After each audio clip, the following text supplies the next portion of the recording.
এশা এবং ফজরের সালাত জামাত মিস করা যাবে না, এটা আমি এর আগেও বলেছি।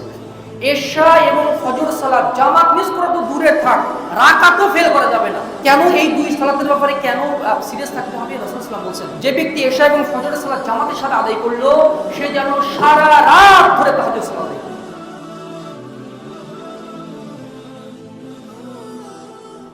যাবতীয় প্রশংসা মহান রব্বুল আলামিনের জন্য নিবেদিত, যে মহান রব্বুল আলামিন আমাদেরকে 1447 হিজরির রমাদান মুবারকের একদম শেষ দশকে উপনীত করেছেন। আজকে 23শে রমাদান। সিয়াম যদি 29টি হয়, তাহলে আগামী জুমার দিন হবে ঈদুল ফিতরের দিন।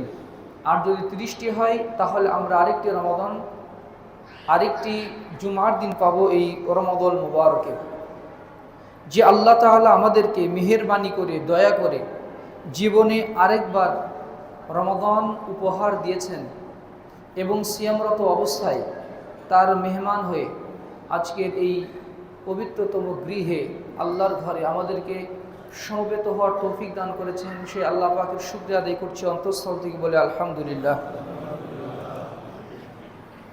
শান্তির ধারা বর্ষিত হোক, রহমতের ফুলগু ধারা বর্ষিত হোক সেই মহান রাসূলের প্রতি, যার উপরে রমজান মুবারকের লাইলাতুল কদরের রাতে পৃথিবীর সর্বশ্রেষ্ঠ কিতাব আল কোরআন নাজিল হয়েছিল।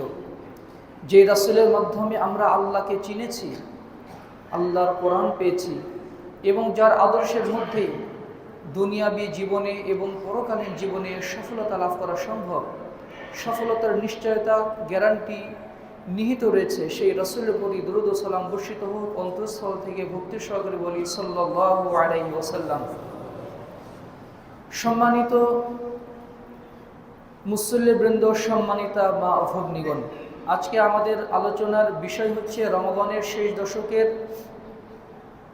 ইবাদত সম্পর্কে, বিশেষ করে লাইলাতুল কদর এবং যাকাতুল ফিতর। আমি এই দুইটি বিষয়কে ফোকাস করার চেষ্টা করব ইনশাআল্লাহ। ওমা তৌফিকি ইল্লা বিল্লাহ, আলাইহি তাওয়াক্কালতু ওয়া ইলাইহি উনীব। সালাফগণ যখন শেষ দশকে চলে আসতেন, তখন তারা এমনভাবে ইবাদত বন্দেগী করতেন, বর্ণিত হয়েছে, আপনাকে যদি বলা হয় আগামীকালকেই আপনার মৃত্যু হবে, আপনি যদি কল্পনা করেন আগামীকালকে আমার নিশ্চিত আমার মৃত্যু হয়ে যাবে, ফাঁসির মাধ্যমে হোক, যে কোনো মাধ্যমে হোক মৃত্যু হয়ে যাবে, আপনি নিশ্চিত হয়ে গেছেন আপনার স্ত্রীকে ছেড়ে আপনাকে চিরদিনের জন্য চলে যেতে হবে, আপনার যে সন্তানটা আছে সে ইতেম হয়ে যাবে, আপনার স্বামী স্ত্রী হারা একজন মানুষে পরিণত হবেন, আপনার বাবা মার সন্তান হারা পিতামাতায় পরিণত হবেন। আপনি আমি যদি এটা নিশ্চিত হই বা নিশ্চিত হতে পারি, তাহলে আজকে আমাদের ইবাদতের লেভেলটা কোন পর্যায়ে থাকবে? আমরা কি হেসে খেলে সাধারণ মানুষের মতো জীবনযাপন করতাম, নাকি অঝোর নয়নে চোখের পানি ফেলে নিজের জীবনের ভুল ত্রুটিগুলোর কথা স্মরণ করে আল্লাহর কাছে ক্ষমা প্রার্থনা করতাম? যদি আপনি দেখেন, এটা নিজের ব্যাপারে বললাম, যে আপনার আমার যদি এইরকম অবস্থা হয়, আসলে আমাদের ওই ফিলিংসটা কি আসে না। পাপের মাধ্যমে আমাদের অন্তরটা এত শক্ত হয়ে গেছে, আমাদের অন্তরে প্রবৃত্তি পরায়ণতা এমন শক্তভাবে গেঁথে গেছে, এই ফিলিংসটা যে আমরা নিয়ে আসবো, সেই ফিলিংসটা, সেই অনুভূতিটা নিয়ে আসার পিছনে যে সময় দেওয়া দরকার, ওই সময়ও আমরা নিজেদের জন্য বরাদ্দ রাখতে পারি না। আমরা এত ব্যস্ত মানুষ। আপনি যদি মনে করেন যে আপনার যে প্রিয় মানুষটি, এই পৃথিবীতে আপনি যাকে সবচেয়ে বেশি ভালোবাসেন, এই পৃথিবীতে আপনি মানুষের মধ্য থেকে যাকে সবচেয়ে বেশি ভালোবাসেন, যাকে ছাড়া এই পৃথিবীটা আপনার কাছে বিরান ভূমির মতো লাগে, সেটা আপনার সন্তান হতে পারে, সে আপনার স্ত্রী হতে পারে, সে আপনার স্বামী হতে পারে। এই মানুষটা যদি আপনি মনে করেন ক্যান্সার হয়ে গেছে, চলে যাবেন, একদম লাস্ট স্টেজে পৌঁছে গেছে, যে কোনো মুহূর্তে চলে যাবেন, হঠাৎ একটা সুখের জীবন, একটা সুখের জার্নি করতে করতে হঠাৎ এই ভালোবাসার ভিতরে ছেদ পড়ে গেল, আপনি হঠাৎ জানতে পারলেন আপনার স্বামী কালকে আর থাকবে না, আপনার স্ত্রী কালকে আর থাকবে না, এই মানুষটির জন্য আপনার দরদ কেমন হবে, ভিতরে আপনার টান কেমন অনুভূত হবে? আপনি আপনার স্বামীর সাথে যদি একটু রং বিহেভ করে থাকেন অথবা একটু খারাপ আচরণ করে থাকেন, আপনি আফসোস করবেন, আমি কেন তার সাথে আগে ভালো আচরণ করলাম না, আমি কেন তাকে এত কষ্ট দিয়েছি। হঠাৎ যদি আপনার স্ত্রী মৃত্যুর কোলে ঢলে পড়ে, আপনি বলবেন, আমি আমার এই স্ত্রীকে কেন এত কষ্ট দিলাম, কেন আমি তার অধিকারের ব্যাপারে আমি এত সিরিয়াস ছিলাম না, আমি কেন তার অধিকার রক্ষা করিনি।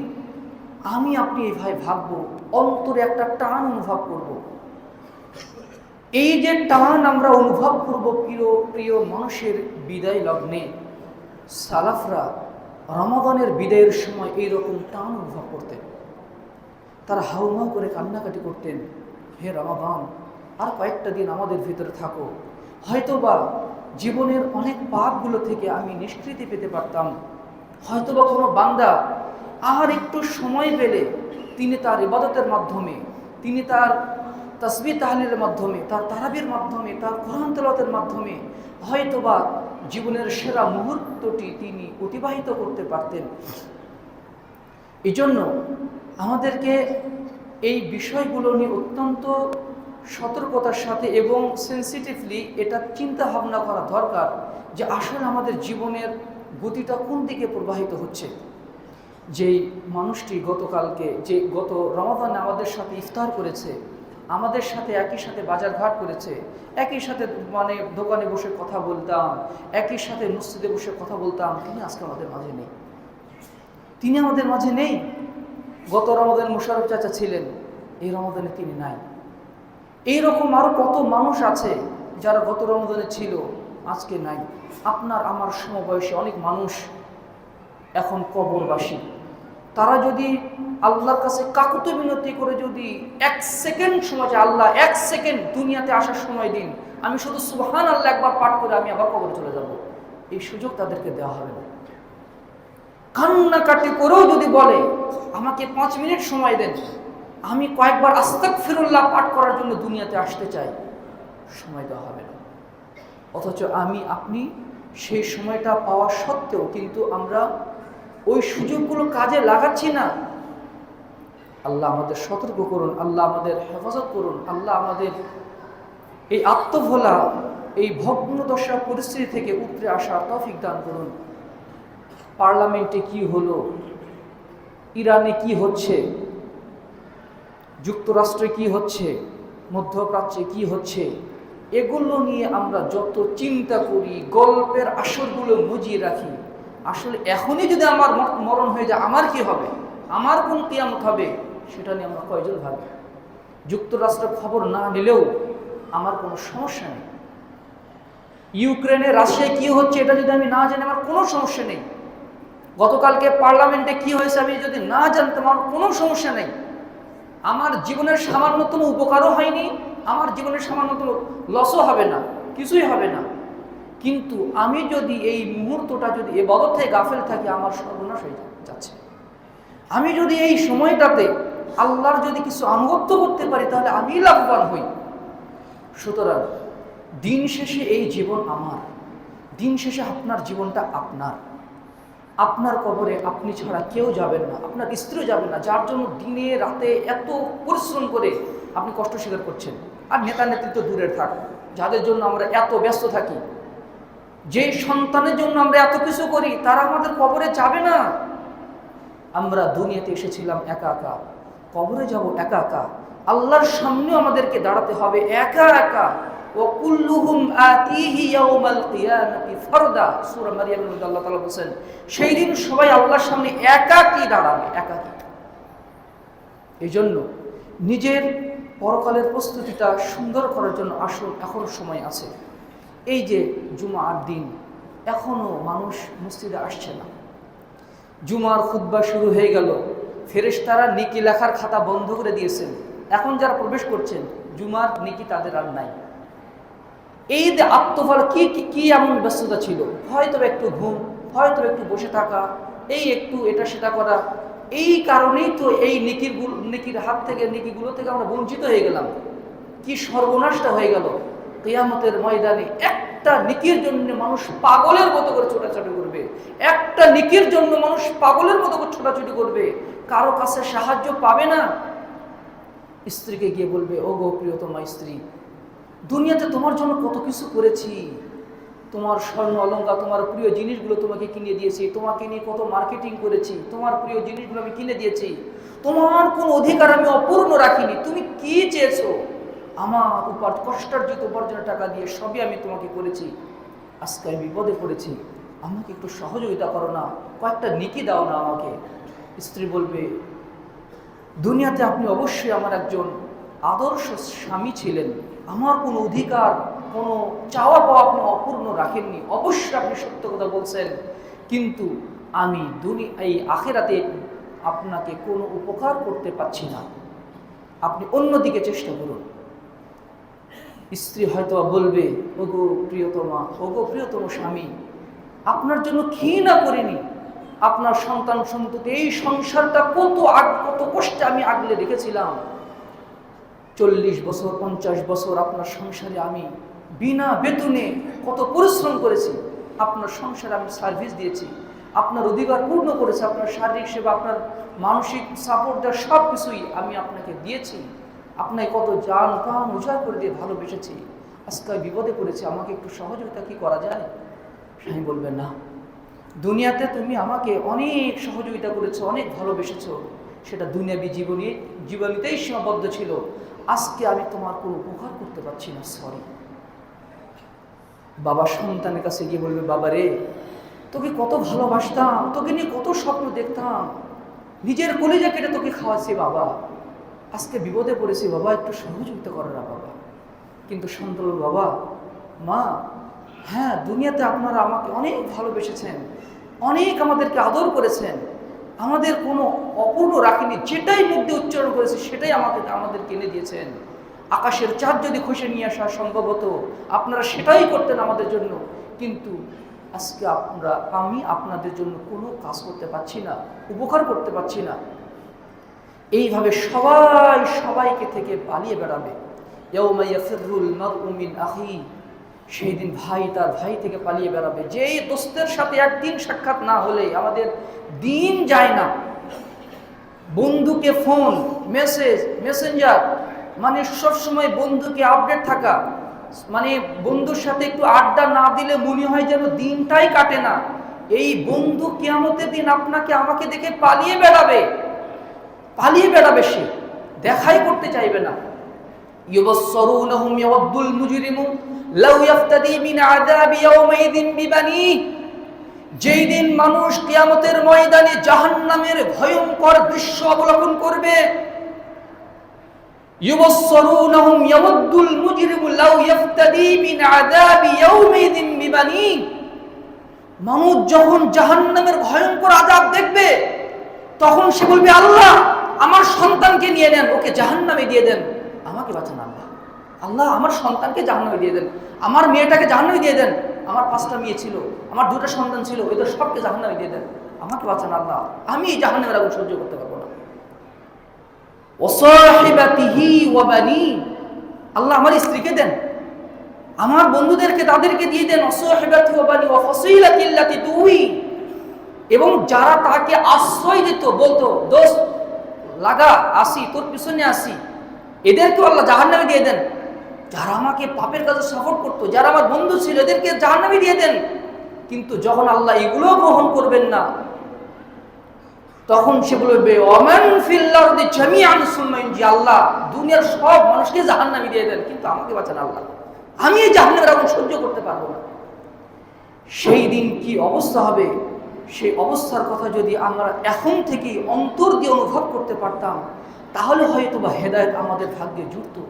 কিন্তু শয়তান আমাদেরকে এত ব্যস্ত করে রেখেছে, ওই ভাবনাটুকু যে ভাববো সেই ফুরসতটুকু আমরা পাচ্ছি না। সম্মানিত সুধীমণ্ডলী, তাই আসুন সংশোধন হওয়ার চেষ্টা করি। দুনিয়া কয় দিনের, আমরা 60-70 বছর, মানুষের গড় বয়স এখন 60 থেকে নিয়ে 70 বছর। রাসূল সাল্লাল্লাহু আলাইহি ওয়াসাল্লাম বলেছেন, আ'মারু উম্মতি বাইনা 60 ইলা 70 ওয়া আকাল্লুহা মান ইয়াজুজুহা, আমার উম্মতের গড় বয়স 60 থেকে নিয়ে 70 বছরের মধ্যে খুব কম সংখ্যক মানুষ এই 70-এর লিমিটটা ক্রস করতে পারে। এখানে 70-এর উপরে কয়জন লোক আছে? 70 খুব কম মানুষই ক্রস করতে পারে। কিন্তু এমন একটা রাত আল্লাহ আমাদেরকে উপহার দিয়েছেন, সেই রাতের ইবাদত যদি কবুল হয়ে যায় তাহলে 83 বছর 4 মাসের চেয়েও, 1000 মাসের চেয়েও একটা মেগা অফার, একটা মানে নেকির জীবন, বরকতময় জীবনের সৌভাগ্য একজন বান্দা অর্জন করতে পারেন।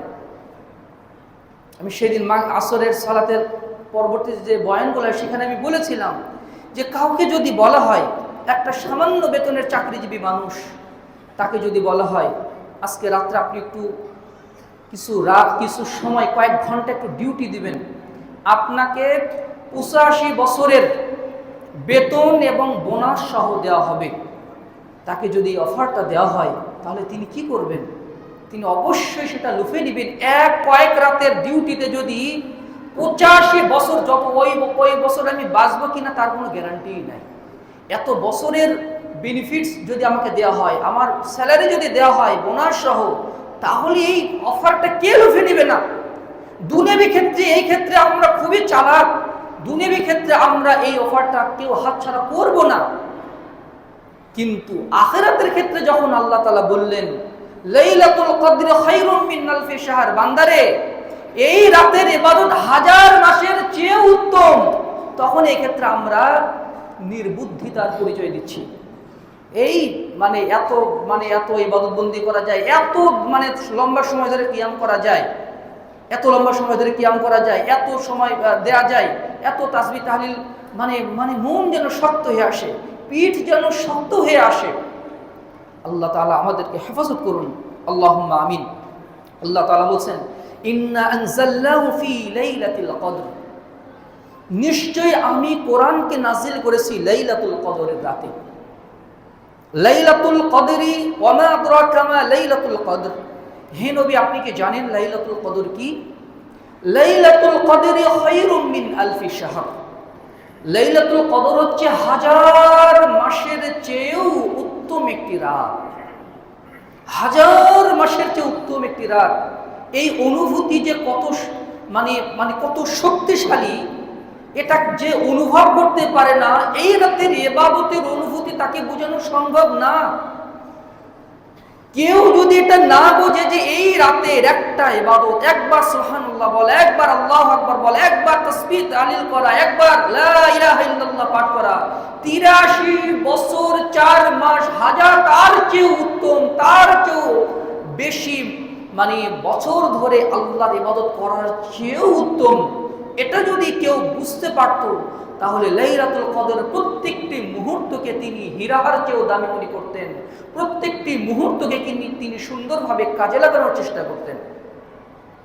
লাইলাতুল কদর খায়রুম মিন আলফি শাহর, এই এক রাতের ইবাদত 1000 মাসের ইবাদতের চেয়েও উত্তম। একজন মানুষ লাইলাতুল কদর ছাড়া 83 বছর যদি 85 বছর যদি ইবাদত বন্দি করে থাকে, একটানা জন্মের পর থেকে নিয়ে 85 বছর পর্যন্ত একটানা ইবাদত বন্দি করেছে, তার যত নেকি, আরেকজন বান্দা যদি লাইলাতুল কদর যদি হক আদায় করে যদি সে এই রাতে উদযাপন করতে পারে, তার নেকি সমান হয়ে যায়। সুতরাং এটা চারটিখানি কথা না। উম্মতে মুহাম্মাদের বয়স অল্প হতে পারে, কিন্তু আল্লাহ এত সুন্দর সুন্দর ভিতরে অফার দিয়ে রাখছেন, অফারগুলো যদি কেউ গ্রহণ করে নেয় তাহলে সে যেন হাজার হাজার বছর ধরে পৃথিবীতে বেঁচেছে।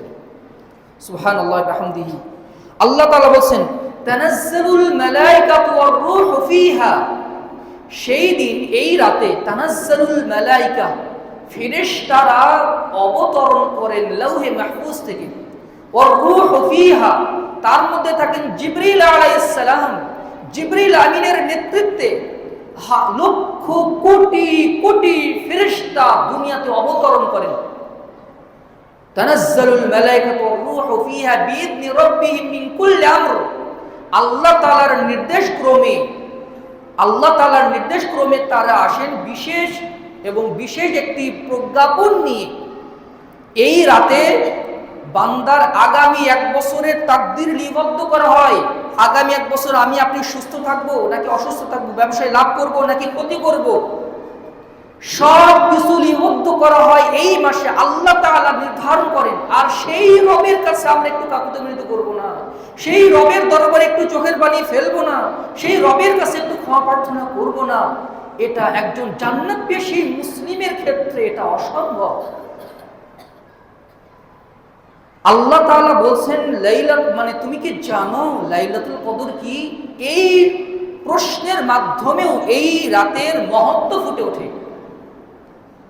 আমি যদি একটা সাধারণ ঘড়ি পরি, এই ঘড়ির দাম 2000 টাকা, আমি যদি বলি এই এটা ঘড়ির দাম 2000 টাকা, আর আর আমার এই ঘড়ির দাম যদি 1 কোটি টাকা হয়, 1 কোটি টাকা যদি হয়, জানেন এই ঘড়ির দাম কত আপনি জানেন? মানে আমি বোঝাতে চাচ্ছি, আপনি আমার এই ঘড়িটাকে যত সস্তা মনে করছেন, এই ঘড়ি কিন্তু এত সস্তা না, এটা 1 কোটি টাকা দামের ঘড়ি। আমি যদি কোনো বিশেষ পার্সন হই, আমি যদি কোনো বিশেষ লেভেলের মানুষ হই, সরকারি অত কোনো আমলা টামলা অথবা যেই আমি একজন সাধারণ মানুষ, যে এসে আমাকে এলাকার সাধারণ মানুষ আমার উপরে ফাপড় নেই, এই জানেন আমি কে? আপনি জানেন আমি কে? এটা কখন বলি? মানে আমার যে একটা মর্যাদা আছে, আমার যে একটা ভ্যালু আছে, আমি এই প্রশ্নের মাধ্যমে আপনাকে সেটাই বোঝাতে চাচ্ছি। আমি যখন বলি আপনি জানেন এই ঘড়িটার দাম কত, আপনি জানেন এই ফোনের দাম কত, তখন আমি মূলত বোঝাতে চাই আমার এই ফোনটা, আমার এই ঘড়িটাকে আপনি যত সস্তা মনে করছেন, এটা কিন্তু এত সস্তা না। এটা কিন্তু বিশেষ কার্যকারিতা আছে, এটা বিশেষ মানে মূল্য আছে। যে সোনা মানে স্বর্ণালী যেটা দেখা যায়, এটা কিন্তু সোনা। আমরা এই জন্য আল্লাহ তাআলা যখন বলছেন ওয়ামা আদরাকা মা লাইলাতুল কদর, নবী আপনি কি জানেন লাইলাতুল কদর কি? মানে এটা সাধারণ কোনো রাত না। তারপরে আল্লাহ তাআলা বলছেন লাইলাতুল কদর খায়রুম মিন আলফি শাহর, এই রাতের ইবাদত হাজার হাজার মাসের চেয়ে উত্তম। নট ইকুয়াল না, সমান সমান না, বরং হাজার মাসের চেয়ে উত্তম। খায়রুম সুপারলেটিভ ডিগ্রি, সুপারলেটিভ ডিগ্রি মানে হচ্ছে বুঝতে তো পারছেন যে মানে উত্তম বুঝে আখিয়ার ছিল, মানে সর্বোৎকৃষ্ট। হাজার মাস শুধু না, হাজার মাসের উপরে সুপারলেটিভ ডিগ্রি দিয়ে ইসমে তাফদীল দিয়ে বোঝানো হয়েছে হাজার মাসের চেয়ে অনেক অনেক বেশি ফজিলতপূর্ণ এই রাতের ইবাদত, এই রাতের ইবাদত। এই রাতে ফেরেশতারা অবতরণ করে। আপনি আমি হয়তোবা যখন কিয়ামুল লাইল করছি, যখন তাসবিহ তাহলিল করছি, তখন হয়তোবা কয়েক হাজার ফেরেশতা আমার পাশে পাশে ঘোরাফেরা করছে, আমার তাসবিহগুলো অবলোকন করছেন, আমার মানে দোয়াতে তার আমিন আমিন বলছেন। বান্দা যখন নিজের জন্য দোয়া করে, অপর ভাইয়ের জন্য দোয়া করে, অপরের জন্য দোয়া করে, তখন ফেরেশতারা বলে আমিন ওয়ালাকা মিসলু যালিক, আল্লাহ তোমার দোয়া কবুল করুন, আল্লাহ তোমাকেও অনুরূপ দান করুন। আমরা যখন বলি আল্লাহ দুনিয়ার মুসলিমদেরকে আপনি হেদায়েত দান করুন, তাদেরকে আপনি ক্ষমা করুন, ফেরেশতারা তখন বলে আমিন ওয়ালাকা মিসলু যালিক, আল্লাহ আপনাকেও এটা দান করুন। অর্থাৎ আমি আপনি অপরের জন্য যে দোয়া করি, বিপরীতে ফেরেশতারা ওই দোয়াটা আমাদের জন্য করেন। আর অনুরূপভাবে যখন বান্দা মসজিদে আল্লাহর ঘরে যখন তাসবিহ তাহলিলের জন্য, যখন ইবাদতের জন্য অবস্থান করে, ফেরেশতারা অনবরত তাদের জন্য দোয়া করতে থাকে, আল্লাহুম্মা গফির লাহু, আল্লাহুম্মা আরহামহু, আল্লাহুম্মা গফির লাহু, আল্লাহুম্মা আরহামহু, আল্লাহুম্মা তুব আলাইহি, আল্লাহ তার প্রতি রহমত বর্ষণ করুন, আল্লাহ তার তওবা কবুল করুন, আল্লাহ তাকে ক্ষমা করুন। সুবহানাল্লাহি বিহামদিহি, সুবহানাল্লাহিল আযীম। কাবা শরীফের ইমাম, মসজিদুল হারামের ইমাম যদি আমার আপনার নাম ধরে যদি দোয়া করে, দোয়া কবুল হতে পারে, আবার না হওয়ার সম্ভাবনা আছে। কিন্তু ফেরেশতা যদি দোয়া করে, এই দোয়া কখনোই আল্লাহ তাআলা ফিরিয়ে দিবেন না, অবশ্যই কবুল করবেন। লাইলাতুল কদর যদি আমি ফেরেশতাদের দোয়া পেয়ে যাই, তাহলে এর চেয়ে উত্তম ব্যাপার আর কি হতে পারে? আর তারা ফজর পর্যন্ত শান্তি নাজিল করেন, সালামুন হিয়া হাত্তা মাতলাইল ফজর, সূর্য উদিত হওয়ার আগ পর্যন্ত এই শান্তিময় পরিস্থিতি বিরাজ করে। সুবহানাল্লাহি বিহামদিহি, সুবহানাল্লাহিল আযীম। রাসূল সাল্লাল্লাহু আলাইহি ওয়াসাল্লাম বলেন ইন্না হাযা আশ-শাহরা ক্বাদ হাদারাকুম ওয়া ফীহি লাইলাতুল কদরি খায়রুম মিন আলফি শাহর ফামান হুরিমা খায়রাহা ফাকাদ হুরিমাল খায়রা কুল্লাহু ওয়া লা ইউহরামু খায়রাহা ইল্লা মাহরুম। এই যে ফজিলতপূর্ণ রমাদান মাস, এই রমাদান মাসে এমন একটি রাত আছে যেই রাত হাজার হাজার মাসের চেয়ে উত্তম। উত্তম। যে ব্যক্তি এই রাতের কল্যাণ থেকে বঞ্চিত হলো, সে পৃথিবীর সকল কল্যাণ থেকে বঞ্চিত হয়ে গেল, সে হতভাগা, সে সকল কল্যাণ থেকে বঞ্চিত হয়ে গেল। আর হতভাগ্য একদম যে মানে হতভাগা ছাড়া, বঞ্চিত ব্যক্তি ছাড়া কেউ এই লাইলাতুল কদরের বরকত থেকে বঞ্চিত হতে পারে না। সম্মানিত সুধীমণ্ডলী, এই রাতে যখন মানে শেষ দশক যখন আসতো, রাসূল সাল্লাল্লাহু আলাইহি ওয়াসাল্লাম ইজতাহিদু ফিল আশরিল আওয়াখির মা লা ইজতাহিদু ফি গায়রিহি, শেষ দশকে এত বেশি পরিশ্রম করতেন, অন্য দশকে এত বেশি পরিশ্রম করতেন না। ইবাদতের ক্ষেত্রে শেষ দশকে যতটা পরিশ্রম করতেন, সুবহানাল্লাহি বিহামদিহি। আল্লাহ রাসূলের কোনো পাপ ছিল না, পূর্বের পাপ তো নাই, আল্লাহ তবুও ক্ষমা করে দিয়েছেন যদিও পাপ নেই। সামনে কোনো পাপ করবেন যদিও তিনি কখনোই কোনো পাপের কাজ করেননি। একজন বাচ্চা জন্মগ্রহণ করার পরে যেমন মাসুম থাকেন, নিষ্পাপ থাকেন, আল্লাহ রাসূল সাল্লাল্লাহু আলাইহি ওয়াসাল্লাম তার চেয়েও বেশি নিষ্পাপ ছিলেন, তার চেয়েও বেশি নিষ্পাপ ছিলেন আমার আপনার প্রিয় রাসূল মুহাম্মদ রাসূলুল্লাহ সাল্লাল্লাহু আলাইহি ওয়াসাল্লাম। অন্যান্য নবী আম্বিয়া কেরাম সবাই নিষ্পাপ ছিলেন, মাসুম ছিলেন। এতটা সত্ত্বেও তিনি ক্ষমা প্রার্থনা করতেন, তিনি ইবাদত বন্দেগী করতেন, তিনি চোখের পানিতে মানে বুক ভাসাতেন আল্লাহর ইবাদত বন্দেগী করতে গিয়ে। সুবহানাল্লাহি বিহামদিহি। শেষ দশকে তিনি স্ত্রীদের কাছ থেকে পৃথক হয়ে যেতেন, কোমর শক্তভাবে বেঁধে আহিয়া লাইলাহু ওয়া ইয়াকাদু আহলাহু, নিজে জাগতেন, পরিবার পরিজনকে জাগাতেন, পরিবার পরিজনকে জাগাতেন। সুবহানাল্লাহি বিহামদিহি, সুবহানাল্লাহিল আযীম। এজন্য রাসূল সাল্লাল্লাহু আলাইহি ওয়াসাল্লামের বলেছেন, মান কামা লাইলাতুল কদরি ঈমানান ওয়া ইহতিসাবান গুফরা লাহু মা তাকাদ্দাম মিন যামবিহি, যে ব্যক্তি লাইলাতুল কদরে কিয়াম করবে তাহলে তার পূর্বের সকল গুনাহ খাতা ক্ষমা করা হয়ে যাবে, সে যদি ঈমানের সাথে এবং সওয়াব লাভের উদ্দেশ্যে যদি কিয়ামগুলো করে। কিয়ামুল লাইল মানে তারাবি, কিয়ামুল লাইল মানে তাহাজ্জুদ, কিয়ামুল লাইল মানে কোরআন তিলাওয়াত, কিয়ামুল লাইল মানে জিকির আজকার, যে কোনো ইবাদত বন্দেগী, রাতের যে কোনো ইবাদত কিয়ামুল লাইলের অন্তর্ভুক্ত। রাতের দান সাদাকাও কিয়ামুল লাইলের অন্তর্ভুক্ত। কেউ যদি রাতে কিয়ামুল লাইলের মাধ্যমে রাতটা যাপন করে তাহলে তার বিগত সকল পাপ ক্ষমা হয়ে যাবে। রাসূল সাল্লাল্লাহু আলাইহি ওয়াসাল্লাম বলেন, মান দাখালা আলাইহি রমাদান সুম্মা সালাকা ক্বাবলা আন ইগফিরা লাহু রাগিমা আনফুহু, যার কাছে রমাদান মাস আসলো কিন্তু তাকে ক্ষমা করার আগেই রমাদান তার কাছ থেকে বিদায় নিয়ে নিল, ওই ব্যক্তির সর্বনাশ হয়ে যাক, ওই ব্যক্তির নাক ধুলোয় মলিন হয়ে যাক, ওই ব্যক্তি অপদস্থ লাঞ্ছিত হোক। জিবরিল আমিন বললেন, ঠিকই বলছেন, ওর সর্বনাশ হয়ে যাক। আল্লাহ বলেন ওর প্রতি লানত বর্ষিত হোক, মানে আল্লাহর লানত, জিবরিল আমিনের লানত, রাসূলের লানত। লানতের লেভেলটা বুঝতে পারছেন? আল্লাহর লানত, জিবরিলের লানত আর রাসূল সাল্লাল্লাহু আলাইহি ওয়াসাল্লামের লানত ওই বান্দার উপরে যেই রমাদান মাস পেল কিন্তু তার ইবাদত বন্দেগীর মাধ্যমে তার জীবনের সকল পাপ ক্ষমা করে নিতে পারল না। আজকে রাতে নিজেকে 15-20 মিনিট সময় দেবেন, যে সময় আপনার কাছে কেউ থাকবে না, না আপনার স্ত্রী, না আপনার সন্তান, যে আপনার নাতি নাতনি, যে আপনার বন্ধু, ফোন একদম এয়ারপ্লেন মোড করে রেখে আপনি নিজেকে ভাববেন, নিজেকে নিয়ে যে রমাদান মাসটা চলে যাচ্ছে, চলে গেলই হয়তোবা, কিন্তু আপনাকে এখনো ক্ষমা করা হয়নি।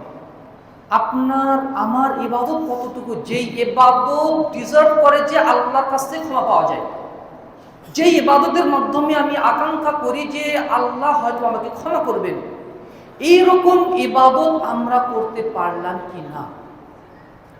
এই মুহূর্তে যদি আমার মৃত্যু হয়ে যায়, নিজেকে নিয়ে আমরা যেন ভাবার চেষ্টা করি, এই মুহূর্তে যদি আমার মৃত্যু হয়ে যায় আমার স্ত্রীর রিয়াকশনটা কি হবে? আমার স্ত্রী সর্বপ্রথম যখন জানবে আমার স্বামী আর পৃথিবীতে নাই, সে চিৎকার দিয়ে আমাকে জড়িয়ে ধরে কান্নাকাটি করবে। আমার ছেলেটা চোখের পানি ঝরিয়ে অঝোর নয়নে কান্নাকাটি করবে, আমার কথা শুনতো না, কিন্তু আমার মৃত্যুতে সে চোখের পানিতে বুক ভাসাবে। আমার স্বামী যখন জানবে আমি আর দুনিয়াতে নেই, আমার স্বামী কান্নাকাটি করবে, আমার পিতামাতা কান্নাকাটি করবে। আচ্ছা, আমি যখন মৃত্যুবরণ করব আমার লাশটা কে ধোয়াবে? আমার জানাজাতে কে কে আসবে? মানুষের রিয়াকশনটা কেমন হবে? আমার ব্যাপারে মানুষ ভালো বলবে নাকি খারাপ বলবে? মানুষ কি বলবে লোকটা ভালো ছিল গো, লোকটা কতই না ভালো ছিল, আরও যদি কয়েকটা দিন বেঁচে থাকতো মানুষ কি কথা বলবে? নাকি মানুষ বলবে মরছে ঠিকই হয়েছে, ভালো হয়েছে, আমাকে অনেক কষ্ট দিয়েছে, আমাকে অনেক জ্বালাতন করেছে, অনেক ক্ষমতার অপব্যবহার করেছে, অনেক টাকার বড়াই দেখিয়েছে, মানুষকে এটা বলবে?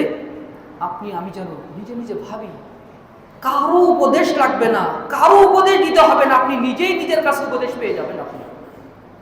আপনি যদি আমি ভাবি আমার খাটিয়াটা, লাশটা কোথায় রাখা হবে? আচ্ছা, আমি তো এখানে ভাড়াটিয়া থাকি, আমার মৃত্যুর পরে কি আগে প্রথম জানাজাটা পূর্বপাড়া মসজিদে হবে, তারপর হয়তো বা লাশ ভাই ভ্যানে আমার লাশটা গ্রামের বাড়িতে চলে যাবে, গ্রামের লোকজন আমাকে দিয়ে কী করবে? আমার যদি মৃত্যু হয়ে যায় আমার কবরটা কোথায় হবে? কোন গোরস্থানে আমার কবর হবে? আপনি আমি যদি এইভাবে নিজের মৃত্যুকে নিয়ে যদি চিন্তা ভাবনা করি, আর পাশাপাশি রমজানকে যদি পাশাপাশি রাখি, শেষ দশকের ইবাদতগুলো যদি আমরা পাশে রাখি, তাহলে উপদেশের জন্য বেশি দূরে যাওয়ার প্রয়োজন নেই। আমরা এই ভাবনার মাধ্যমে নিজের জন্য উপদেশ পেয়ে যাব। জীবনটা ক্রমশ ফিরিয়ে যাচ্ছে, মানুষের বয়স কিন্তু বাড়ে না, মানুষের বয়স আস্তে আস্তে কমে যায়। আমরা আমাদের যত বয়স হচ্ছে আমরা কিন্তু আস্তে আস্তে মৃত্যুর দিকেই চলে যাচ্ছি।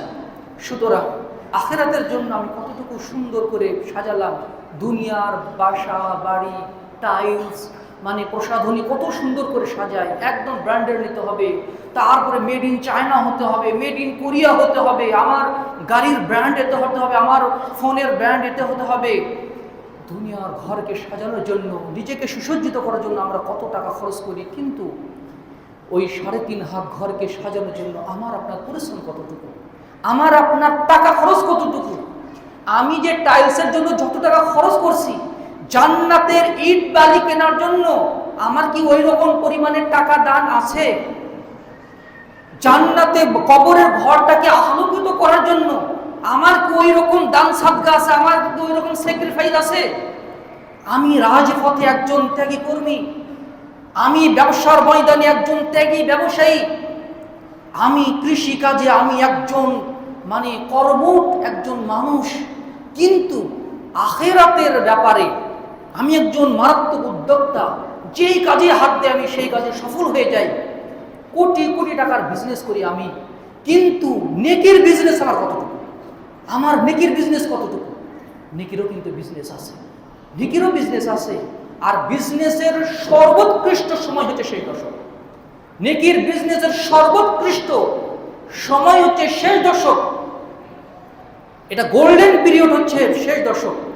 অনেক ব্যবসায়ী আছেন শেষ দশক, রমাদান শেষ দশকের জন্য 1 বছর প্রস্তুতি নেয় যে শেষ মানে রমাদানটা টার্গেট করতে হবে। ব্যবসা, কাপড় ব্যবসায়ী হোক আর ওই মানে অন্য খাদ্য ব্যবসায়ী হোক, রমাদানকে টার্গেট করে। তার একটা সময়, একটা পিক আওয়ার থাকে তাদের, যেই সময়টা তাদের সবচেয়ে বেশি সেল হয়, বেশি বিক্রি হয়। একজন বান্দার ওই রকম পিক টাইম, গোল্ডেন আওয়ার হচ্ছে রমাদানের দশকগুলো। এটা হচ্ছে জান্নাতের মুনাফা, নেকির মুনাফা লাভের সর্বোচ্চ সময় হচ্ছে এটা। এই সময়টা যদি হাতছাড়া হয়ে যায়, ধরুন আপনার সবচেয়ে বেশি বেচাকেনা হয় বিকেলবেলা, যারা বাজারে বেচাকেনা করেন, আপনার সবচেয়ে বেশি বিক্রি হয় হচ্ছে আসর থেকে নিয়ে এশা পর্যন্ত।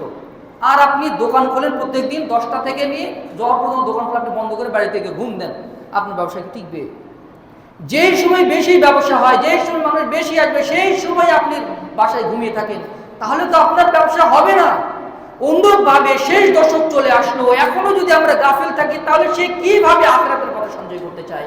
সে যে আখিরাতকে বিশ্বাস করে, সে যে জাহান্নামকে ভয় করে, সে যে জান্নাতের আকাঙ্ক্ষা, তো প্রমাণিত হচ্ছে না তার কর্মের মাধ্যমে। এই জন্য শেষ দশক আসলে আমাদের কিছু করণীয় আছে, আমি খুবই সংক্ষেপে বলে দিচ্ছি। লাইলাতুল কদরের কয়েকটা দিন আছে। প্রথমত এই কয়েকটা দিন, সেটা 21 মানে 23 রাত হোক আর মানে 24 রাত হোক, জোর হোক অথবা মানে মানে বিজোড় রাত হোক, এশা এবং ফজরের সালাত জামাত মিস করা যাবে না। এটা আমি এর আগেও বলেছি। এশা এবং ফজর সালাত জামাত মিস করা তো দূরে থাক, রাকাতও ফেল করা যাবে না।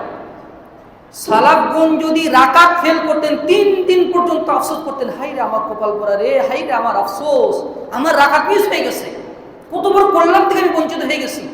আর যদি জামাত মিস হয়ে যেত, যে জামাতে আদায় করতে পারেনি, সালাতটা একাকি আদায় করা হয়ে গেছে, তাহলে 7 দিন পর্যন্ত বেদনার্থ থাকতেন, শোকার্থ থাকতেন, আমার সর্বনাশ হয়ে গেছে, আমার কপাল পোড়া হয়ে গেছে। এজন্য কেন এই দুই সালাতের ব্যাপারে কেন সিরিয়াস থাকতে হবে? রাসূল সাল্লাল্লাহু আলাইহি ওয়াসাল্লাম বলছেন, মান সাল্লাল ইশা ওয়াল ফজর ফি মান সাল্লাল ইশা ওয়াল ফজর ফি জামাআতিন, হাদিসের শেষ অংশটা বলছি, ফাকান্না মাকামাল লাইলা কুল্লাহু, যে ব্যক্তি ইশা এবং ফজরের সালাত জামাতের সাথে আদায় করলো সে যেন সারা রাত ধরে তাহাজ্জুদ সালাত আদায় করলো। আর এটা যদি লাইলাতুল কদরে যদি হয়ে যায়, সেটা জোর হোক আর বেজোর হোক, আল্লাহ রাসূল বেজোর রাতগুলোতে লাইলাতুল কদর তালাশ করতে বলেছেন। কেউ কেউ 27 কে ধরে আসেন, 27 দিনে ইফতার মাহফিল, 27 দিনে হচ্ছে ওয়াজ মাহফিল। ওয়াজ মাহফিল একটা মানে ব্যাড কালচারে পরিণত হয়েছে আমাদের দেশে। এই বেড়াই দেওয়া আগে ছিল, এখন হয়তো বা সেই রকম নেই যে 27 রাতে ওয়াজ মাহফিল করতে হবে। যে সেই মানুষ নিজেকে সময় দিবে, একটু ইবাদতবন্দি করতে হবে, আর সেই সময় মাইকের সাউন্ডে ওই ইবাদতের অনুভূতি উবে যায়, হারিয়ে যায়। এটা যেন আমরা না করি। এটা মানে রসম রেওয়াজের মতো আয়োজন করার রাত না, যে আয়োজন করতে হবে, খাই দায়ী করতে হবে, খাই দায়ী করার রাত এটা না। এটা হচ্ছে ইবাদতের মাস, এটা হচ্ছে ইবাদতের রাত। এটা যদি লাইলাতুল কদর যদি হয়ে যায়, তাহলে আপনি যেন 83 বছর 4 মাস হায়াত পেয়েছেন, প্রত্যেক রাতে আপনি তাহাজ্জুদ পড়েছেন। সুবহানাল্লাহ ওয়া বিহামদিহি সুবহানাল্লাহিল আযীম। এই জন্য ইশা এবং ফজরের সালাত যেন জামাত মিস না হয়। তবে মা বোনেরা যদি বাড়িতে আদায় করেন, যে আজান হয়ে গেছে সাথে সাথে তিনি সালাত আদায় করে নিলেন, তাহলে তারা বাড়িতে বসে সালাত আদায় করলেও তারা জামাতের নেকি পেয়ে যাবেন ইনশাআল্লাহ। এমন হাদিস আছে। এবার 2 নম্বর হচ্ছে তারাবির সালাত জামাতের সাথে আদায় করা। তারাবির সালাত অথবা কিয়ামুল লাইল জামাতের সাথে একদম বেতর সহ আদায় করা। অনেকে আছেন যে বেতর আরো সময় নিয়ে আদায় করবেন, যে এখানে যে রকম আদায় করা হয় যে তিনি বাসায় গিয়ে আরো সময় নিয়ে আরো বেশি মানে কাকুতি মিনতি করে তিনি আদায় করবেন, সেটা ভিন্ন ব্যাপার।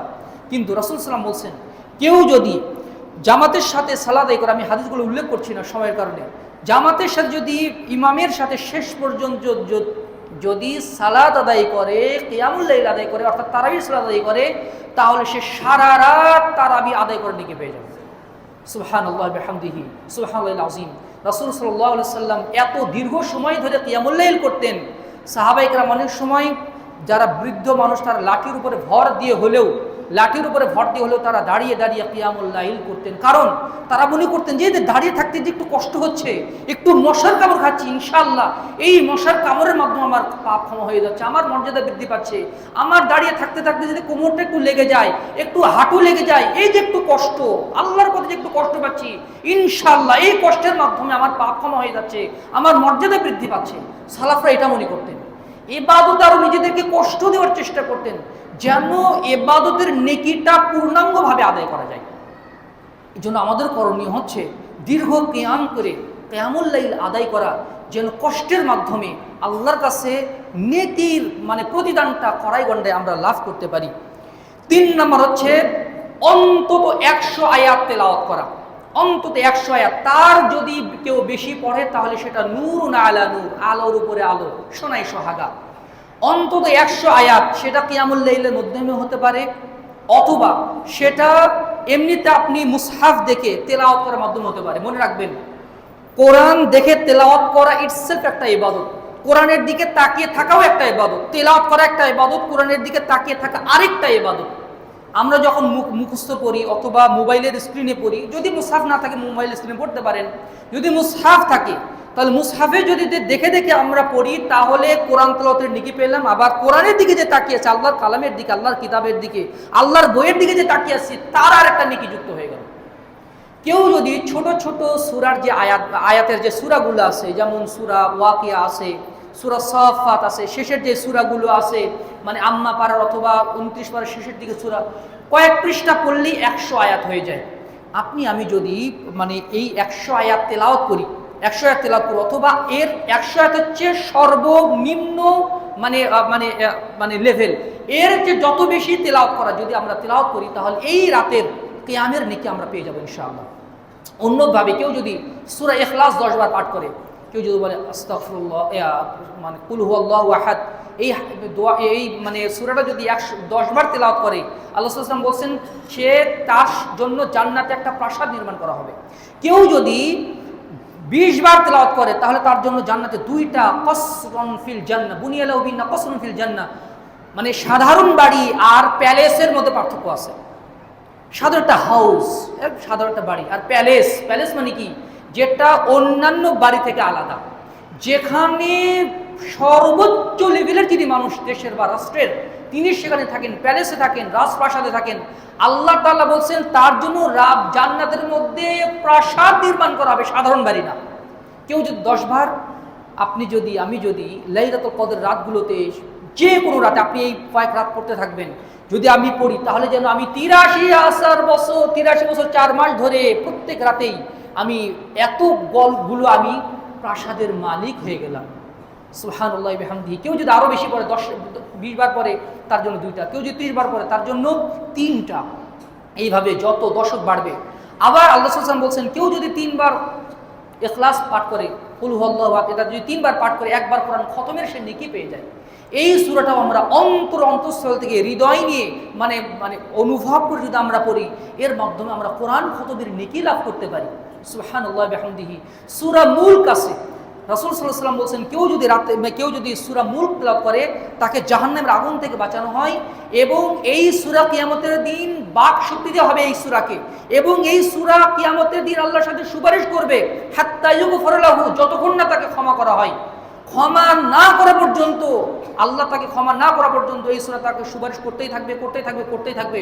অতঃপর আল্লাহ যখন ক্ষমা করবেন, তখন সে শান্ত হবে।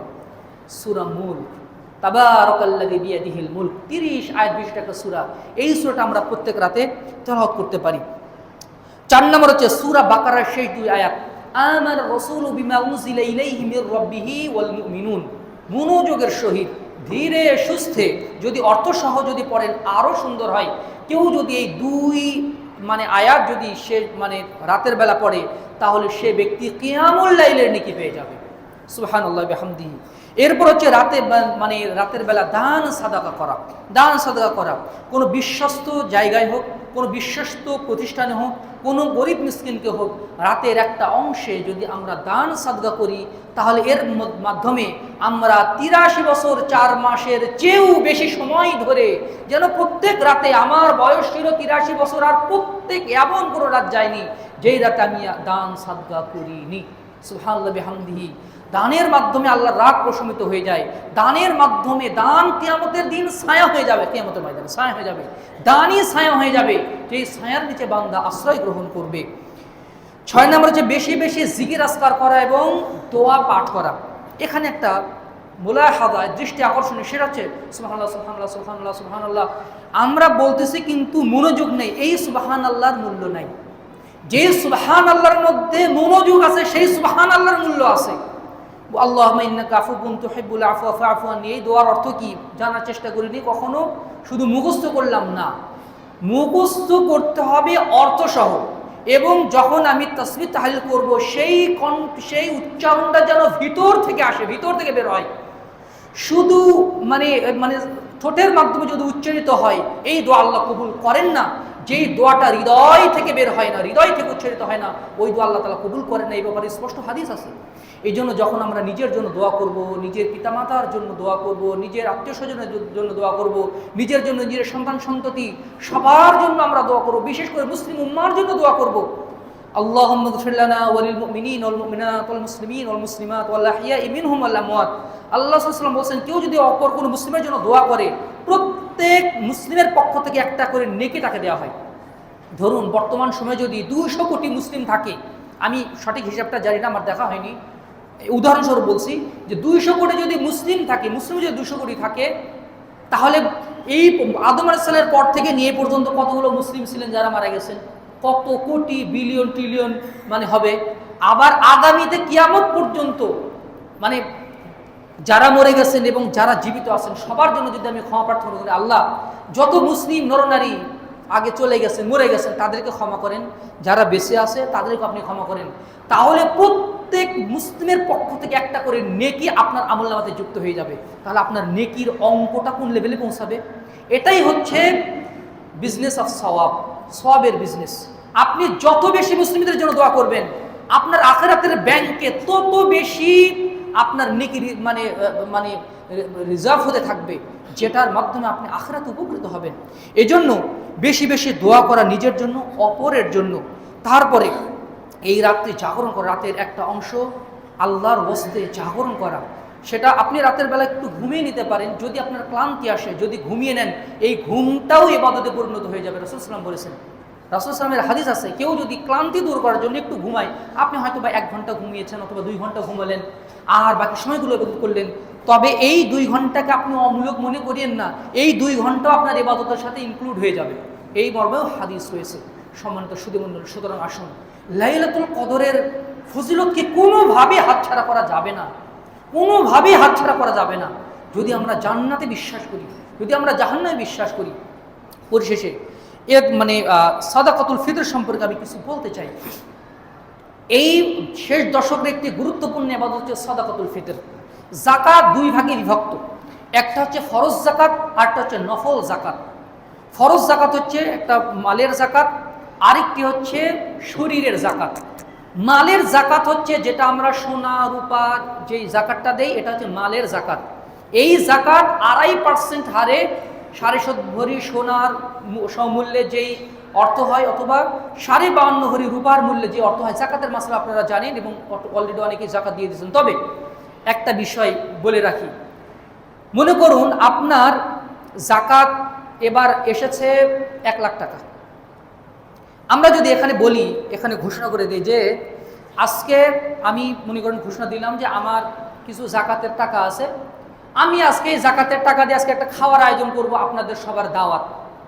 আপনাদের যদি আমি দাওয়াত দেই, আমার যাকাতের কিছু টাকা আছে, এই টাকা দিয়ে আমি কয়েক ডেক তেহারি রান্না করে আপনাদেরকে দাওয়াত দিলাম। আমার দাওয়াতে কে কে আসবেন? কে কে আসবেন? ওদিক কেউই আসবেন না এখানে, হয়তো বা কিছু সাইল টাইল মিসকিন মিসকিন আছে। কারণ এখানে সবাই যাকাত কারা খায় না তারা আরও যাকাত দেন, কিন্তু আমরা কিন্তু অজান্তেই নিজেরাই যাকাতখোর হয়ে যাচ্ছি। কিভাবে জানেন? আমি যদি আপনাকে এমনি একটা 1000 টাকা হাদিয়া দিই, ভাই যাকাতের টাকা হাদিয়া নেন, আপনি কখনোই নেবেন না। ওই টাকা তো নেওয়ার কথা দূরে, জোর করে যদি আপনি দিয়ে ওটা আরেকজনকে দিয়ে দিবেন। কিন্তু আপনার যাকাত এসেছে 1 লাখ টাকা, আপনি যাকাত দিলেন 90,000 টাকা, বাকি 10,000 টাকা কোথায় গেল? বাকি 10,000 টাকা আপনার টাকার সাথে মিশে গেল। ওই টাকাতে আপনি বাজার করেন, ওই টাকাতে আপনি বাড়ি করেন, ওই টাকাতে আপনি গাড়ি কেনেন। আপনি যাকাতের টাকা দিয়ে বাড়ি করছেন, যাকাতের টাকা দিয়ে আপনি পরিবারকে খাওয়ান। সুতরাং আমরা যেন নিজেদের অজান্তেই নিজেরাই যাকাতখোর না হয়ে যায়, সেই দিকে অবশ্যই লক্ষ্য রাখবেন। যাকাত জ্বর যতটুকু আছে পাই পাই করে অতটুকুই দিয়ে দিতে হবে। যাকাতের দেওয়ার কোনো লোক পাওয়া যাচ্ছে না, নদীতে ফেলে দিয়ে আসতে হবে। এটা আপনার অর্থের ভিতরে ঢুকলে পুরা অর্থকে আপনাকে কলুষিত করে দেবে। 1 বালতি দুধ, মনে করেন 1 বালতি দুধ বিক্রি করতেছে, এই 1 বালতি দুধের ভিতরে হঠাৎ একটা গরুর প্রায় একটা গোচানা পড়ে গেল, একটু গোচানা পড়ে গেল, তাহলে পুরা বালতির দুধই বাতিল। অন্যভাবে আমার যাকাতের অর্থের মধ্যে যদি একটু যাকাত আমার অসম্পদের মধ্যে যদি যাকাতের একটু অর্থ ঢুকে যায়, পুরা কোটি কোটি টাকাকে একদম নষ্ট করে দিতে পারে। সুতরাং আমরা যেন নিজেরাই নিজেদের অজান্তে যাকাতখোর না হয়ে যাই, সেদিকে অবশ্যই আমাদেরকে লক্ষ্য রাখতে হবে। এবার আসে যাকাতুল ফিতর, সম্পদের যাকাত ওটা, আর শরীরের যাকাত। আর এই আল্লাহ সুস্থ রেখেছেন, বাঁচিয়ে রেখেছেন, এটা হচ্ছে শরীরের উপরে আল্লাহ তাআলা ট্যাক্স দিয়েছেন। এটা হচ্ছে যাকাত। আল্লাহ যে সুস্থ রাখলেন, আল্লাহ যে জীবনটা দিয়েছেন, এই জন্য এই শরীরের উপরে আল্লাহ তাআলা যাকাত ফরজ করেছেন তার রাসূলের মাধ্যমে। রাসূল সাল্লাল্লাহু আলাইহি ওয়াসাল্লাম বলছেন, ফরদ রাসূলুল্লাহ সাল্লাল্লাহু আলাইহি ওয়াসাল্লাম যাকাত আল ফিতর সাআম মিন তামরিন আও সাআম মিন শাঈরিন। আল্লাহ সাল্লাল্লাহু আলাইহি ওয়াসাল্লাম যাকাত ফরজ করেছেন, সাদাকাতুল ফিতর ফরজ করেছেন 1 সা খেজুর 1 সা জব, অর্থাৎ খাদ্যদ্রব্য। এই বর্ণে আরও হাদিস আছে, অতটুকু যাচ্ছি না। খাদ্যদ্রব্য কতটুকু পরিমাণ? 1 সা পরিমাণ। 1 সা মানে 2.5 কেজি। 1 সা মানে 2.5 কেজি। 1 সা আমি আরেকটু খোলাসা করে বলি, 20 মিসকালে হয় হচ্ছে 1 সা।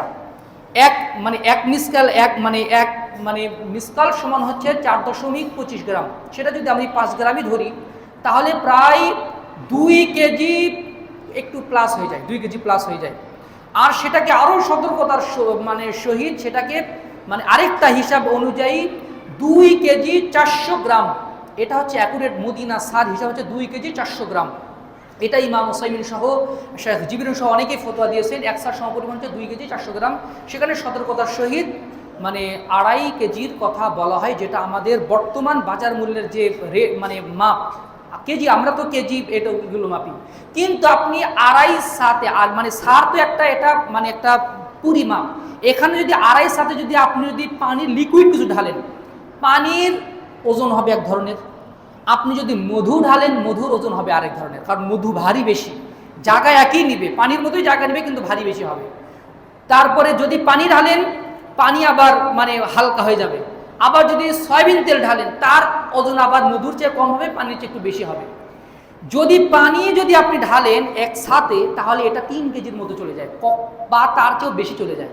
এজন্য এই জন্য অনেকেই 3 কেজির কথা বলেন। 3 কেজি যদি কেউ দেয়, মানে সেটা দিতে পারে যে একটু বেশি দিয়ে দিলাম, কিন্তু 3 কেজি দিতে হবে এটা কখনোই মনে করবেন না। কেউ যদি আড়াই কেজি দেয় তার মানে তার ফেতরা বাতিল হয়ে গেছে, এমনটাও না।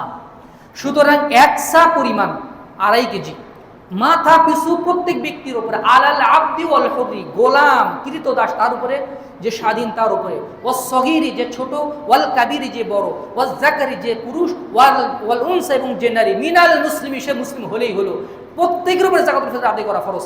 শাওয়ালের চাঁদ মানে ওঠার আগে, মনে করেন আগামীকালকে ঈদ, আজকে সূর্য ডোবার 2 মিনিট আগে আপনার সন্তান জন্মগ্রহণ করেছে, ওর উপরেও যাকাতুল ফিতর আদায় করা ফরজ, কারণ সে রমাদানের একটা মুহূর্ত পেয়েছে। আবার মায়ের পেটে সন্তানের বয়স যদি 120 দিন হয়, মায়ের পেটের সন্তানের পক্ষ থেকেও যাকাতুল ফিতর আদায় করা জায়েজ আছে, ওয়াজিব না, ফরজ না। মানে ওসমান গনি রাদিয়াল্লাহু আনহু, আল্লাহ রাসূলের জামাই, ইসলামের তৃতীয় খলিফা, তিনি তার সন্তানের পেটের বাচ্চার পক্ষ থেকেও যাকাতুল ফিতর আদায় করেছেন। সুতরাং হানাফি মাযহাবে যে বলা হয়, যার কাছে 7.5 ভরি সোনা অথবা 52 ভরি রূপের যেই মানে সমপরিমাণ টাকা আছে, তার উপরে যাকাতুল ফিতর আদায় করা ফরজ অথবা সুন্নাতে মুআক্কাদা, এই কথাগুলো সরাসরি হাদিসের সাথে সাংঘর্ষিক। এজন্য প্রত্যেক ব্যক্তির উপরে, যার কাছে কারো যাকাতুল ফিতর আদায় করা ফরজ, যার কাছে ঈদের দিন 3 বেলা খেয়ে কিছু খাবার বাকি থাকে, এর উপরে যাকাতুল ফিতর আদায় করা ফরজ। তাহলে সে যদি যাকাত দিয়েই দেয়, তাহলে সে আবার পাবে কি? আল্লাহ রাসূল এটাও বলে দিয়েছেন, ধনীরাও যাকাত দিবে, গরিবরাও যাকাত দিবে। তবে ধনীরা যাকাত দিয়ে ওই যাকাতুল ফিতর দিয়ে ওখান থেকে আর দিবে না, তবে গরিবরা যাকাতুল ফিতর দিবে, দিয়ে আবার বেশি করে ওখান থেকে হকদার হিসেবে বেশি আবার নিয়ে নিবে। কারণ জীবন তো শুধু ধনীদের না, এটা জীবনের উপরে ফরজ, সম্পদের উপরে যাকাত ফরজ না, এই যাকাত হচ্ছে জীবনের উপরে ফরজ। গরিবেরও তো জীবন আছে, ছোটরও তো জীবন আছে, এই জন্য তাদের পক্ষ থেকে যাকাতুল ফিতর আদায় করা ফরজ হয়ে যায়। হ্যাঁ, কেউ যদি এমন হয় তার কিছুই নাই, সে তো অপারগ, তার ক্ষেত্রে সেই বিষয়গুলো অবশ্যই শিথিলযোগ্য। এখানে রাসূল সাল্লাল্লাহু আলাইহি ওয়াসাল্লাম যাকাতুল ফিতরের আরেকটা হিকমত বর্ণনা করেছেন, সেটা হচ্ছে তুহরাতান লিস-সাইমি মিনাল লাগwi ওয়ার রাফাতি ওয়া তু'মাতান লিল মাসাকিন। সিয়াম রেখে যে ভুল ত্রুটিগুলো হয়ে যায়, এই ভুল ত্রুটিগুলো যাকাতুল ফিতরের মাধ্যমে আল্লাহ ক্ষমা করে দেন।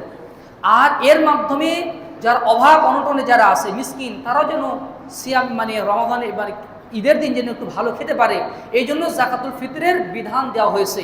যে ব্যক্তি ঈদের সালাতে যাওয়ার আগে যাকাতুল ফিতর দিল, সে যেন যাকাত দিল, যে ঈদের সালাতের পরে দিল তার যাকাত সাধারণ যাকাত হিসেবে পরিগণিত হবে। সুতরাং আগে ভাগে যাকাত দিতে হবে, এবং সেটা খাদ্যদ্রব্য দিয়ে। আপনি যদি 80 টাকা কেজি দরের চাল খান, আপনি ওই চাল দিয়েই আপনি যাকাত দিবেন। আপনি যদি 50 টাকা কেজির চাল কিনে নিয়ে যদি যাকাত ফিতর রাত দিয়ে যদি দিয়ে দেন, এই যাকাত প্রত্যাখ্যাত হবে, এই যাকাত গৃহীত হবে না। আপনি আমাদের প্রধান খাদ্যদ্রব্য চাল, যাদের প্রধান খাদ্যদ্রব্য রুটি তারা গম দিয়ে দিবে, যাদের প্রধান খাদ্যদ্রব্য মাছ তারা মাছ দিয়ে যাকাতুল ফিতর আদায় করবে, যাদের উত্তর মেরু দক্ষিণ মেরুতে যাদের মানে খাদ্যদ্রব্য গোশত অথবা মাছ তারা ওগুলো দিয়ে যাকাতুল ফিতর আদায় করবে। টাকা দিয়ে যাকাতুল ফিতর আদায় করা বৈধ নয়, জায়েজ নয়। রাসূল সাল্লামের যুগেও নকুদ ছিল, টাকা পয়সা রাসূল সাল্লামের যুগেও ছিল, মুদ্রা ছিল, কিন্তু মুদ্রা দিয়ে রাসূল কোনোদিন না রাসূল দিয়েছেন, কোনো সাহাবায়ে কেরামের আমল আছে এটা নেই। হানাফি মাযহাবে বলা হয় টাকা দিয়েও যাকাতুল ফিতর আদায় করা যাবে। ইসলামী ফাউন্ডেশন নির্ধারণ করে দেয় যাকাতুল ফিতর সর্বোচ্চ এত টাকা, সর্বনিম্ন এত টাকা, মানে ধনীরা দিবে এত টাকা আর গরিবরা দিবে এত টাকা। এইরকম মূল্য নির্ধারণ করা সরাসরি হাদিসের আদর্শের সাথে সাংঘর্ষিক। সুতরাং আপনি যেটা খান ওটাই আপনি যাকাত দিবেন, অবশ্যই খাদ্যদ্রব্য দিয়ে দিবেন। তবে টাকা দিয়ে কখন আদায় করা শিথিলযোগ্য, যেমন আপনি এমন জায়গায় আছেন যে বিদেশে আছেন, এমন জায়গায় যেখানে যাকাতুল ফিতর আদায় করার লোক নাই, আপনি ওখান থেকে কিছু টাকা পাঠিয়ে দিলেন, তাহলে সেটা মানে মানে বাংলাদেশে আপনি টাকা পাঠিয়ে দিলেন, কারণ ওখানে খাদ্যদ্রব্য দিয়ে জাকাত দিতে পারছেন না, সেই ক্ষেত্রে আপনি খাদ্যদ্রব্য দিয়ে দিবেন, টাকা দিয়ে সেটা হয়তো বা শিথিলযোগ্য থাকতে পারে। কিন্তু স্বাভাবিক অবস্থাতে কখনোই টাকা দিয়ে জাকাতুল ফিতর আদায় করার চেষ্টা করবেন না। জাকাতুল ফিতর 2-1 দিন আগে থেকে আদায় করা যায়, 2-1 দিন আগে থেকে আদায় করা যায়, তবে ফরজ হয় শাওয়ালের চাঁদ ওঠার সাথে সাথে। আল্লাহ তাআলা আমাদেরকে এই বিধানগুলো সঠিকভাবে পালন করার তৌফিক দান করুন। আল্লাহুম্মা আমিন। আকুলু কওলি হাযা ওয়া আস্তাগফিরুল্লাহ লি ওয়া লাকুম ওয়া লিসাইরিল মুসলিমিন ফাস্তাগফিরুহু ইন্নাহু হুয়াল গফুরুর রহিম।